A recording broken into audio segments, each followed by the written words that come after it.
Okay, now we discuss uh, how to know what's right from wrong. Yeah. First of all, I will talk to you about what's right. Yeah. And the problems that come with the righteous path. Yeah. Now, when you're looking at what's right, is basically the question you need to ask yourself is, if 100% of the population was to behave like me, and we simulated time from zero to infinity, yeah, will there still be human beings alive at infinity? If the answer is no, yeah, then you're wrong. Yeah. So ask yourself the question, am I heterosexual? And I am. Then we're back to the question.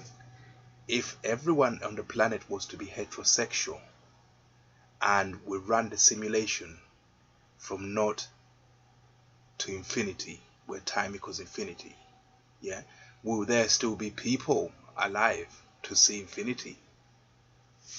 The answer is yes. But then there is three different ways that can happen. Yeah. Now, we could get there as capitalists, yeah, where it's the last man standing, survival of the fittest, and we have nuclear wars and all diseases and all other things that happen. But at the end of the day, someone will get there. There will be one man at the end who wins it all. Winner takes it all. Capitalist mentality, who wins it all.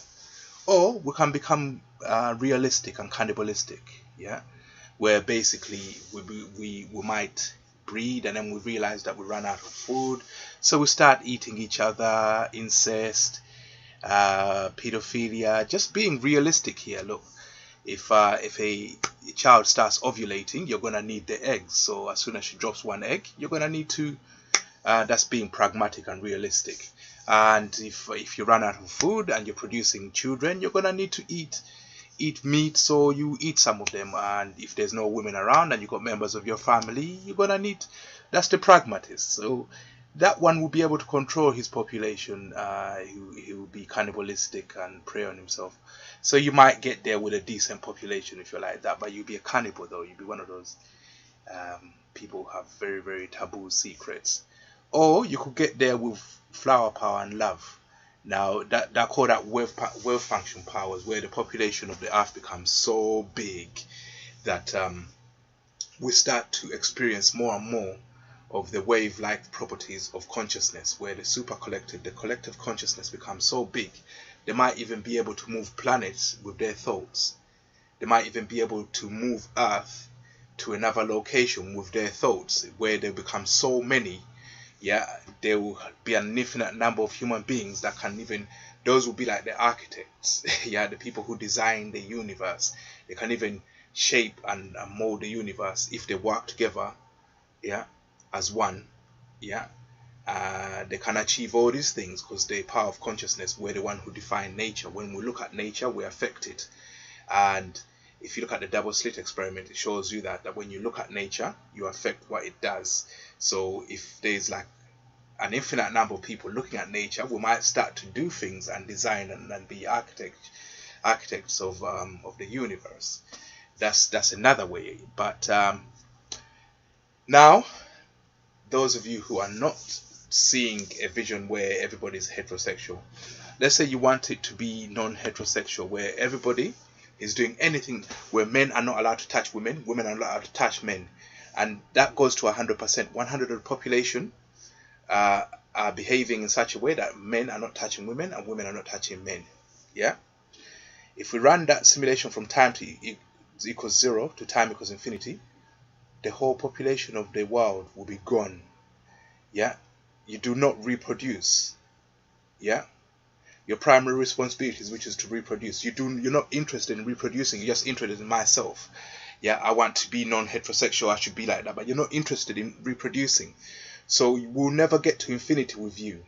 Yeah. What you bring is a dead end. Yeah. So if you want to practice non-heterosexuality, keep your prevalence low. If it goes to 100%, we'll all die out because you don't reproduce. Yeah, you create a machine that tries to reproduce for you, it'll get hit by a solar flare, and there goes your entire civilization. You bring the egg out of the woman, you put it in a machine, it gets hit by a solar flare, the eggs are ruined, your population's gone. It's best for the woman to have the egg in her, so that whatever natural disaster happens, there will be 1 or 2 women who survive. Somebody will survive as if we disperse like that. So, but because you're not interested in reproducing, you're wrong. We will never live to infinity with you. Yeah, what you bring is a dead end. You don't bring eternal life. When it comes to questions of eternal life, stay out of that. When you see people who are interested in living forever and witnessing eternal life, don't involve yourself in that situation. When we want to go somewhere to enjoy discussing how to deal with eternal life, yeah, don't involve yourself. You just enjoy your life, die out, and that's it.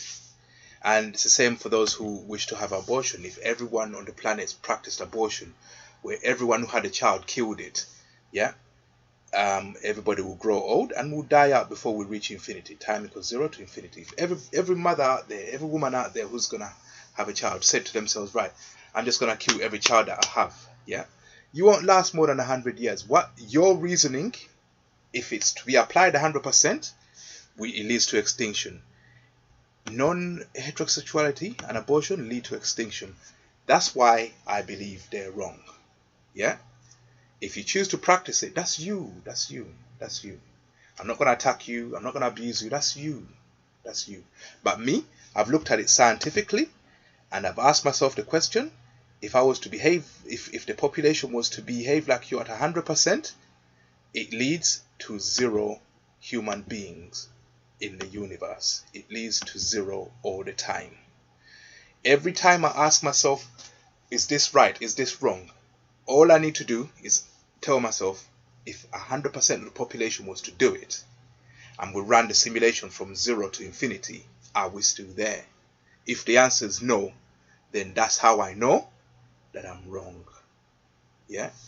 Now, when you create a world that is going to die out, obviously we start to see the end times happening.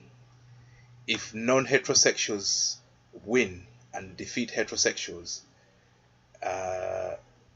we will start to die out, and the universe as we see it will start to be no more. And that's the Mandela effect. Will become more and more prevalent. Yeah. Same with abortionists. If these two combine and heterosexuals become a minority, we'll start to see more and more Mandela effects as the world changes to something that is primitive in terms of its complexity, because the universe will start to die out as defined by man, because there won't be enough of us looking at the universe. We'll go back to the dark ages. Yeah. So I'm not attacking anyone, but I'm just saying, if you're practicing non-heterosexuality or abortion, ask yourself, if we were to do this 100%, does it make sense? No? That's why you're wrong. Whether you choose to do it or not, that's entirely down to you. You have a right to do with yourself whatever you please. But in terms of convincing me that you're right, I've looked at it scientifically, and a wrong can never be right. You can never be right when you're wrong, man. I've looked at it scientifically, and I can't see how you're right. But we agree to disagree. Be yourself, enjoy yourselves. That's it.